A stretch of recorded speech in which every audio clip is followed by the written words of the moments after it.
Students, देखो last time हमने probability के बारे में स्टडी किया था। आज हम अपना नया चैप्टर स्टार्ट कर रहे हैं अबाउट वेक्टर्स। तो पहली बात कि वेक्टर्स होता क्या है। देखो तुमने अपनी अर्लियर क्लासेस में पढ़ा हुआ है कि कोई एक स्केलर क्वांटिटी होती है, कोई एक वेक्टर क्वांटिटी होती है। तो वो स्केलर वेक्टर एक्चुअल में थे क्या? देखो स्केलर क्वांटिटी शो करता है किसी भी तरीके के डिस्टेंस को, और वो जो डिस्टेंस होता है उसका खुद का सिर्फ कोई ना कोई एक मैग्नीट्यूड होगा, बट उसका कोई डायरेक्शन नहीं होगा।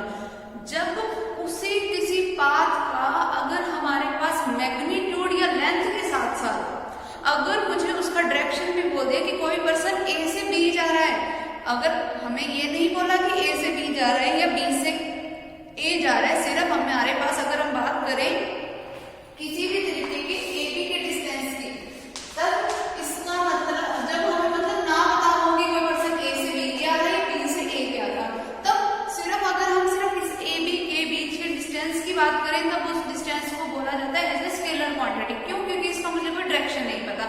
लेकिन जब इसी चीज का मुझे डायरेक्शन पता चल जाए कि कोई पर्सन ए से बी गया है या बी से ए गया है, तो उसको हम क्या बोलते हैं? Vector quantity. वेक्टर क्वांटिटी इसलिए क्योंकि अब हमें इसमें कोई इसका डायरेक्शन भी पता होगा। ओके, स्केलर क्वांटिटी हमेशा पॉजिटिव होती है, but vector quantity can be negative. ये चीज ध्यान में रखना। वेक्टर क्वांटिटी पॉजिटिव भी हो सकती है, नेगेटिव भी हो सकती है, डिपेंडिंग अपॉन उसका डायरेक्शन क्या है। कि अगर देखो हम ए से डी किसी पाथ की बात करें कि ए से डी कोई पर्सन गया है, तो वो हमारे पास उसको हम लिखेंगे कैसे? ए बी वेक्टर के फॉर्म में, ठीक है। और अगर हम बी से ए पे आए तो वो क्या हो जाएगा? नेगेटिव ए बी वेक्टर हो जाएगा। क्यों? देखो अगर हम बात करें बी ए वेक्टर की, मतलब कोई पर्सन गया बी से ए, पहली बात कि वेक्टर की फॉर्म को हम लिखते कैसे हैं। वेक्टर की फॉर्म को जो लिखने का जो हमारे पास तरीका होता है वो ये है कि देखो अगर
चाहे तुम magnitude of A B vector को ऐसे लिख लो, चाहे हम सिंपली ए बी भी लिख सकते हैं, तब भी कोई फर्क नहीं पड़ेगा। क्यों? क्योंकि अब ये अपने आप में क्या बन गई है, स्केलर क्वांटिटी। ओके, क्योंकि अब इसमें डिस्टेंस का कोई भी डायरेक्शन का कोई भी मैटर नहीं है। यहाँ हम सिर्फ उसकी लेंथ की बात कर रहे हैं, उसने हमसे डायरेक्शन नहीं पूछा। मैग्नीट्यूड की बात करें तो मतलब हम उसकी लेंथ की बात करें, डायरेक्शन की कोई बात नहीं करें। तो अगर मुझे magnitude of A B vector बताना है तो वो क्या होगा, मैग्नीट्यूड ऑफ ए वेक्टर, जिसको हम लिख कैसे सकते हैं, ए से या फिर ए बी से। ओके, फिर उसके बाद हमारे पास आता है टाइप्स ऑफ वेक्टर्स। किसी भी वेक्टर के टाइप क्या होंगे, देखो तो इसमें हमारे पास फर्स्ट टाइप आता है नल वेक्टर और जीरो वेक्टर। तो नल वेक्टर और जीरो वेक्टर क्या होता है? नल वेक्टर या जीरो वेक्टर वो वेक्टर्स होंगे जिसकी जो टोटल लेंथ होगी ना, मतलब जब हम लेंथ की मेजरमेंट करें, अगर वो जीरो के इक्वल आ गई तो वो हमेशा क्या होगा, नल वेक्टर। ठीक है, कि जैसे अगर हमारे पास इसका एक बेस्ट एग्जांपल देखो कि अगर मुझे ए से सिर्फ ए पे जाना है, अगर ये मेरे पास कोई पॉइंट ए है, अगर मुझे ए से ए पे जाना है तो मैं तो आगे बढ़ी, तो मैं डिस्टेंस किसका मेजर करूंगी, क्या मेरे पास लेंथ है, कोई लेंथ नहीं है, तो तब वो क्या हो जाएगा, जीरो वेक्टर। ठीक है, अगर मुझे वहीं से उसी पॉइंट पे रहना है, आगे समझ, तो ये मेरे पास क्या होता है, नल वेक्टर या फिर जीरो वेक्टर भी जिसको हम बोल सकते हैं। फिर उसके बाद हमारे पास नेक्स्ट बारी आती है यूनिट वेक्टर की।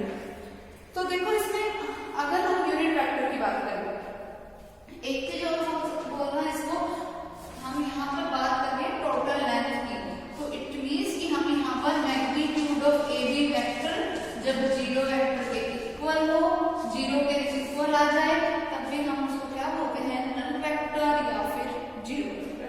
ठीक है, और फिर अगर हम बात करें यूनिट वेक्टर की, देखो यूनिट का मतलब क्या होता है, यूनिट का मतलब होता है 1 से, यानी कि अब मुझे अगर यूनिट वेक्टर की बात करनी है तो मैं ऐसे किसी वेक्टर की फॉर्म को, किसी ए बी वेक्टर को लेना है जिसकी टोटल लेंथ क्या होगी, हमेशा 1 के इक्वल होगी।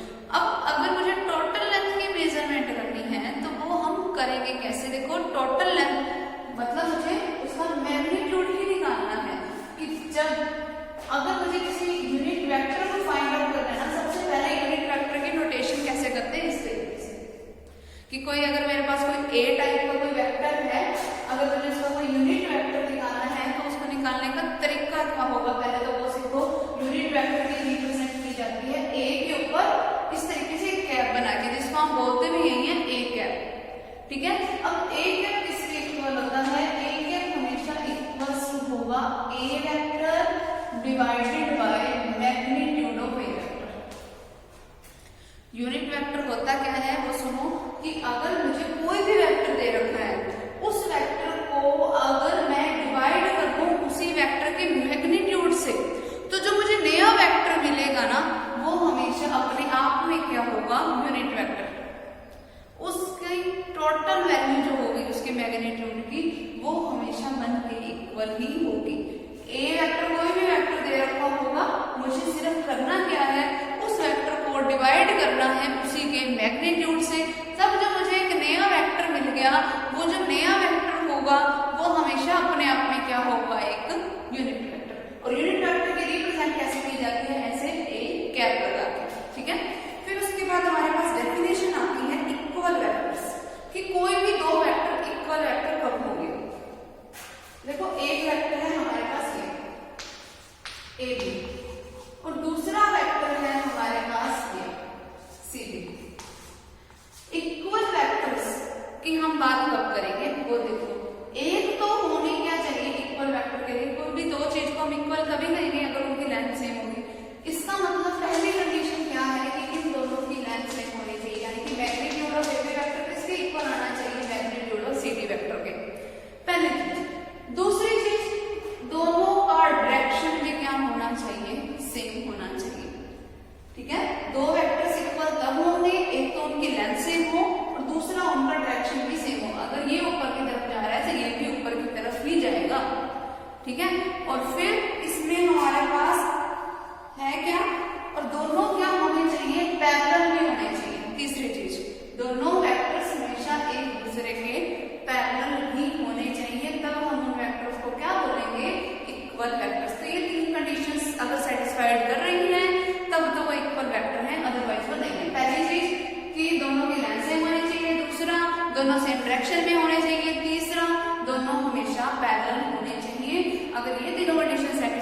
रही हैं तो वो इक्वल वेक्टर्स हैं, अदरवाइज नहीं है। ठीक है, फिर हमारे पास बात आती है को इनिशियल वेक्टर। को इनिशियल वेक्टर क्या होते हैं? देखो को इनिशियल वेक्टर होते हैं, देखो को आया वर्ड किससे? कॉमन से। इनिशियल मतलब स्टार्टिंग वाला पॉइंट। ठीक है, तो जितने भी वेक्टर्स हैं अगर उनका स्टार्टिंग पॉइंट सेम है ना, तब हम उन वेक्टर्स को बोलेंगे को इनिशियल वेक्टर। कि अगर मान लो ये पॉइंट है O, यहां से कोई एक वेक्टर गया A पॉइंट तक, यहां से कोई एक वेक्टर गया किसी B पॉइंट तक, यहां से कोई एक वेक्टर गया किसी C पॉइंट तक। अब देखो चाहे मैं OA वेक्टर लिख लूं, चाहे मैं OB वेक्टर लिख लूं, चाहे मैं OC वेक्टर लिख लूं, सभी का स्टार्टिंग पॉइंट क्या है? सेम। तब इस टाइप के वेक्टर्स को हम क्या बोलते हैं? को इनिशियल वेक्टर्स। ठीक है, फिर उसके बाद हमारे पास जो नेक्स्ट डेफिनेशन आती है like and unlike vectors. Like vectors कौन से होंगे वो सुनो। लाइक वेक्टर्स वो होंगे जिन वेक्टर्स का डायरेक्शन सेम हो, लेंथ अलग अलग हो डज नॉट मैटर, लेकिन डायरेक्शन सेम हो। जिन वेक्टर्स का डायरेक्शन सेम हो तो हम उनको बोलेंगे लाइक वेक्टर्स। अब जैसे AB और CD का डायरेक्शन सेम है तो ये लाइक वेक्टर्स है। अगर मैंने इन दोनों का डायरेक्शन अपोजिट कर दिया कि A से B जा रहा है, ये B C पहले तो C से D जा रहा था, हमने इसका अपोजिट कर दिया डायरेक्शन, यानी कि अब वो कहाँ जा रहा है? D से C। इस डायरेक्शन की अपोजिट डायरेक्शन है, तब इस टाइप के वेक्टर्स को बोलेंगे हम अनलाइक वेक्टर्स। ठीक है, उसके बाद हमारे पास नेक्स्ट डेफिनेशन आती है कोलिनियर वेक्टर्स। कोलिनियर वेक्टर्स कौन से होंगे? कोलिनियर वेक्टर्स वो होंगे जब कोई भी एक वेक्टर दूसरे वेक्टर का कोई स्केलर मल्टीपल हो। कोई एक वेक्टर दूसरे वेक्टर का स्केलर मल्टीपल हो, तब हम उस वेक्टर को क्या बोलेंगे? Collinear vector. कि अगर जैसे मान लो A B, ठीक है, यहां पर मैंने कोई एक पॉइंट ले रखा है C बीच में। कोलिनियर का मतलब सारे एक ही पॉइंट में एक ही लाइन के ऊपर होने चाहिए ना। तो अगर इसकी डायरेक्शन यही है कि अगर ऐसा हो जाए कि कोई एक वेक्टर मतलब AC भी बन सकता है, C भी बन सकता है, अगर AC vector is the scalar multiple of AB vector. अब देखो A से C गए तब मैं लेफ्ट से राइट गई, चाहे मैं A से B गई तब भी उसका डायरेक्शन वही है। पहली चीज तो डायरेक्शन सेम होनी चाहिए। दूसरा, अगर AC vector is equals to है, जो इस वेक्टर की वैल्यू होगी अगर वो इक्वल्स टू है किसी scalar multiple of another vector के, तब हम उसको बोलेंगे क्या? कि ये हमारे पास क्या है? ये दोनों वेक्टर कोलिनियर। अब देखो कोलिनियर हमने इसलिए बोला, अभी तक तो मेरे पास ये जो कंडीशन है ना वो सिर्फ पैरेलल की आई है कि जब कोई एक वेक्टर दूसरे वेक्टर का स्केलर मल्टीपल हो तो वो दोनों वेक्टर एक दूसरे के हमेशा क्या होते हैं? पैरेलल होते हैं। यहाँ तक जो कंडीशन हुई वो सिर्फ पैरेलल की, ठीक है। लेकिन क्योंकि A वाला पॉइंट दोनों में कॉमन पॉइंट था, तब हमने इनको क्या बोल दिया? कोलिनियर। ठीक है, अब समझ। अगर मेरे पास ऐसा आ जाता कि कोई ना AC वेक्टर है जो कि equals to n times of BD vector के, तो वहां से मैं सिर्फ इतनी चीज बोलूंगी कि ये दोनों वेक्टर एक दूसरे के क्या है? पैरेलल है। ठीक है, यहां से मैं इसको कोलिनियर नहीं बोल सकती, क्यों? क्योंकि इसका कोई कॉमन पॉइंट नहीं है। लेकिन ये कोलिनियर है, क्यों? क्योंकि इसमें एक कॉमन पॉइंट भी है, वो क्या है? A। आगे समझ। फिर उसके बाद देखो हमारे पास नेक्स्ट डेफिनेशन क्या है? Coplanar vectors. अब देखो कोप्लेनर वेक्टर्स क्या होते हैं? को मींस कॉमन, प्लेनर मींस कोई प्लेन से। ऐसे कितने, देखो ये अपने आप में एक प्लेन सरफेस है, ये ब्लैक बोर्ड जो है वो अपने आप में क्या है? एक प्लेन सरफेस है। अब इसके ऊपर मैं कोई भी वेक्टर बना दूं, कोई भी बना दूं मैं वेक्टर, वो अपने आप में क्या होंगे? Coplanar vector. ऐसे कितने भी वेक्टर होंगे जो एक ही प्लेन सरफेस पे होंगे, हम उसको क्या बोलेंगे? Coplanar vectors. ठीक है,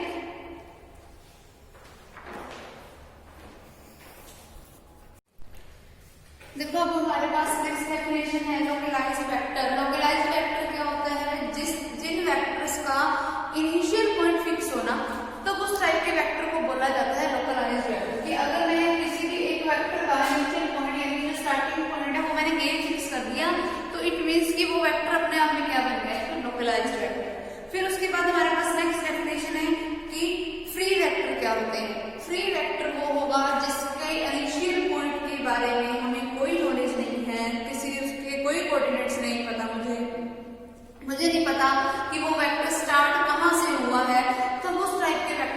बोला जाता है फ्री वेक्टर, जिसका इनिशियल पॉइंट मुझे ना पता हो, ठीक है। फिर आता है हमारे पास नेगेटिव ऑफ ए वेक्टर। देखो नेगेटिव ऑफ ए वेक्टर में पहले ही मैं एक्सप्लेन कर चुकी हूँ कि कोई ए बी वेक्टर अगर ए टाइप का है तो कोई बी ए वेक्टर क्या होगा, minus of A vector type का, ठीक है। तो ये जो बी ए वेक्टर है ना वो क्या है, नेगेटिव ऑफ किसके है, बी। देखो मैंने अभी तुम्हें बताया था ना कि बी ए वेक्टर क्या होगा, negative of A B vector की, क्यों, क्योंकि उनका डायरेक्शन क्या होगा, अपोजिट। तो यही क्या है, किसी एक वेक्टर का नेगेटिव है तो इसी को क्या बोला जाता है, नेगेटिव ऑफ ए वेक्टर, ठीक है। फिर उसके बाद आता है पोजीशन वेक्टर। पोजीशन वेक्टर क्या होता है, ठीक है। अब जैसे मान लो पोजीशन वेक्टर की अगर बात करें तो वो होगा कोई ए बी वेक्टर टाइप का, जिसका मुझे कोई इनिशियल पॉइंट भी पता होगा, कोई फाइनल पॉइंट भी पता होगा। हमें ये पता होगा कि ए से बी हमने कितना डिस्टेंस ट्रेवलिंग की, ए हमारा स्टार्टिंग पॉइंट के कोऑर्डिनेट्स क्या थे, बी हमारे पॉइंट के यानी जो टर्मिनल या फाइनल पॉइंट था उसके कोऑर्डिनेट्स क्या थे। तो उस टाइप के वेक्टर को क्या बोला जाता है, कोई पोजीशन वेक्टर, ठीक है। फिर उसके बाद हमारे पास बात आती है direction cosines and direction ratios of A vector, ठीक है।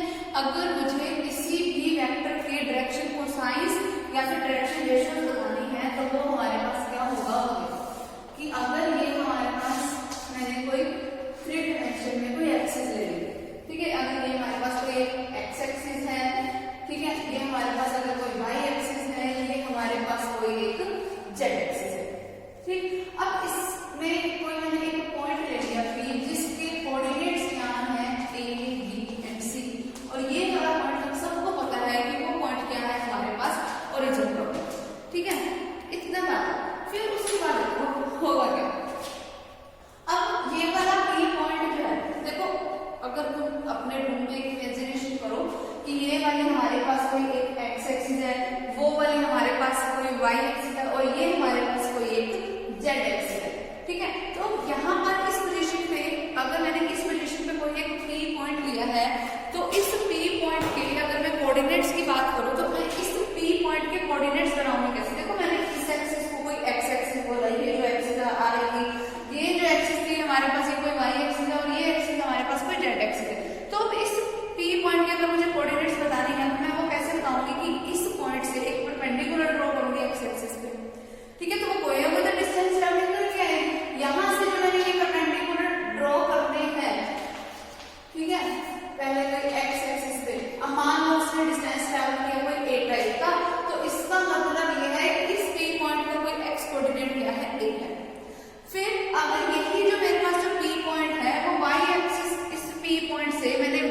मुझे ये बी डी वेक्टर निकालना है तो वो क्या होगा, बी डी वेक्टर निकालने के लिए मुझे डी से जाना पड़ेगा सी पे और सी से जाना पड़ेगा डी पे, B C plus C D vector. तो बी डी वेक्टर देखो मेरे पास बनेगा बी डी वेक्टर, डी से डी पे जाना है, इसके पहले मुझे जाना पड़ेगा बी से सी, फिर सी से डी। अब देखो बी से सी का तो डायरेक्शन वही है बी वेक्टर, तो मैं बी सी वेक्टर की जगह पर लिख सकती हूँ बी वेक्टर। फिर प्लस में देखो क्या आएगा, सी डी वेक्टर जाना है मैंने, लेकिन ये तो डी से डी सी डी मुझे चाहिए ना यहाँ पे, लेकिन यहाँ का डायरेक्शन कैसा है, डी से सी तक है, यानी कि नेगेटिव ऑफ ए वेक्टर होगा। देखो डी सी वेक्टर किसके इक्वल होगा, minus of C D vector के, या मैं ये भी बोल सकती हूँ सी डी वेक्टर किसके इक्वल होगा, माइनस में डी सी वेक्टर के। अब डी सी वेक्टर की वैल्यू क्या है, ए वेक्टर, तो सी डी वेक्टर क्या हो गया, माइनस का ए वेक्टर, तो यहाँ पर क्या आएगा माइनस ऑफ ए वेक्टर, तो मेरे पास जो बी डी वेक्टर है वो क्या बन गया, बी वेक्टर माइनस ए। ठीक है, इस तरीके से मैं इनकी वैल्यूज को निकालूंगी। फिर उसके बाद देखो हमारे पास है क्या, नेक्स्ट है हमारे पास प्रॉपर्टीज ऑफ वेक्टर एडिशन। तो इसकी जो प्रॉपर्टीज है वो क्या है, फर्स्ट प्रॉपर्टी क्या है कि वेक्टर एडिशन जो होता है वो हमेशा कम्यूटेटिव होता है, कि चाहे तो ए वेक्टर में ऐड कर दो बी वेक्टर, चाहे बी वेक्टर में ऐड कर दो ए वेक्टर, दोनों हमेशा क्या होते हैं, इक्वल। फिर वेक्टर एडिशन एसोसिएटिव भी होता है, मतलब कि पहले तो ए में बी को ऐड करो और फिर जो रिजल्ट आएगा उसमें सी को ऐड कर दो, वो इक्वल टू आएगा कि पहले तो बी और सी को ऐड करते और फिर उसमें क्या ऐड कर देते ए, ये हमेशा क्या होगा, ठीक है। फिर उसके बाद हमारे पास नेक्स्ट आता है एग्जिस्टेंस ऑफ एडिटिव आइडेंटिटी, कि वेक्टर एडिशन में कोई एडिटिव आइडेंटिटी भी एग्जिस्ट करती है। वो कैसा होगा कि हम किसी भी एक वेक्टर में ऐसी क्या क्वांटिटी ऐड करें कि वो फिर से क्या बन जाए, वही वेक्टर, ठीक है। तो अगर किसी एक वेक्टर में मुझे किसी क्वांटिटी को ऐड करने की फिर से वही वेक्टर ऐड हो जाए तो वो क्या ऐड कर सकते हैं, जीरो। तो एडिटिव आइडेंटिटी किसी भी वेक्टर की क्या हो जाएगी, जीरो वेक्टर, ठीक है। फिर एडिटिव इनवर्स की अगर मैं बात करूं तो देखो अगर मेरे पास कोई एक वेक्टर है ए वेक्टर, अब इस ए वेक्टर में मैं ऐसी क्या आइडेंटिटी ऐड करूं कि जो मेरे पास जो रिजल्ट है वो जीरो बन जाए। इनवर्स के बारे में पहले भी पढ़ा होगा ना कि रिजल्ट हमेशा क्या बनना चाहिए, जीरो।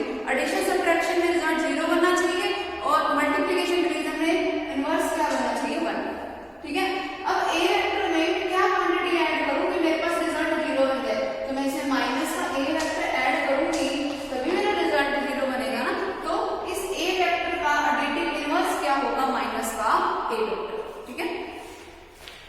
फिर डिफरेंस ऑफ टू वेक्टर्स, तो डिफरेंस ऑफ टू वेक्टर्स क्या होगा कि अगर मुझे ए वेक्टर माइनस बी वेक्टर निकालना है तो वो हमेशा क्या होगा कि तुम पहले ए वेक्टर करो, उसमें मुझे मतलब ऐड क्या करना है, माइनस ऑफ बी वेक्टर को, कि पहले तुम बी वेक्टर की माइनस से मल्टीप्लाई करवाओगे, वो जो नया वेक्टर बनेगा उसको ऐड किसमें करना है, ए वेक्टर को ऐड करना है, तो मेरे पास क्या आ जाएगा, दो वेक्टर्स के बीच का डिफरेंस, ठीक है। नेक्स्ट हमारे पास क्या है, geometrical representation of A vector, geometrical representation of A vector minus B vector. जैसे A vector minus B vector का फॉर्म मैंने तुम्हें ऐसे बता ही चुकी हूँ मैं, जिससे हमारे पास नेगेटिव फॉर्म में भी आ रही है ये वाली फॉर्म, ठीक है, वही है बिल्कुल सेम। फिर उसके बाद हमारे पास जो नेक्स्ट प्रॉपर्टीज है, multiplication of A vector by a scalar quantity. तो इसमें अगर किसी भी एक वेक्टर की मैं किसी स्केलर क्वांटिटी से मल्टीप्लिकेशन करवाती हूँ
एक भी वेक्टर निकालूं अगर वो ऐसे हो n times of C D vector के, तो हम क्या बोलेंगे कि वो वेक्टर हमेशा क्या के पैरेलल है। तो चाहे तो मेरे पास ए वेक्टर है, चाहे n वेक्टर है, ये हमेशा पैरेलल ही रहेंगे, डायरेक्शन अपोजिट हो जाए कोई फर्क नहीं पड़ता, ठीक है। फिर उसके बाद हमारे पास जो नेक्स्ट इसमें आता है, जो हमारे पास इसमें मेन चीज आएगी, properties of multiplication of A vector by scalar. वो क्या है कि चाहे हम m इंटू ए वेक्टर कर दें, चाहे हम ए वेक्टर इंटू m कर दें, एक ही बात, ठीक। फिर दूसरा आता है कि हम 1 इंटू के ए वेक्टर करें, ऑब्वियसली 1 की किसी भी क्वांटिटी के साथ मल्टीप्लाई करोगे तो वही क्वांटिटी आएगी, या मैं ए वेक्टर को बंद करूं तब भी वही बात है। फिर अगली प्रॉपर्टी कि अगर मैं 0 की ए वेक्टर से मल्टीप्लाई करता हूं तो 0 की किसी भी क्वांटिटी से मल्टीप्लाई करता हूं तो 0 ही बनता है, पता ही है, तो 0 वेक्टर बन जाएगा। फिर नेक्स्ट है कि अगर मेरे पास ऐसा हो m इंटू n इंटू ए वेक्टर, कि मैं ए वेक्टर के n से मल्टीप्लाई कराऊं, जो वेक्टर बनेगा उसको मैं किससे मल्टीप्लाई कराऊं, m से, वो हमेशा इक्वल्स में होगा कि पहले तो हम m और n की मल्टीप्लिकेशन करवा देते और फिर उसके साथ एक ही बार मल्टीप्लिकेशन करवाते किसके साथ, ए वेक्टर के साथ, ये चीज हमेशा सेम रहेगी।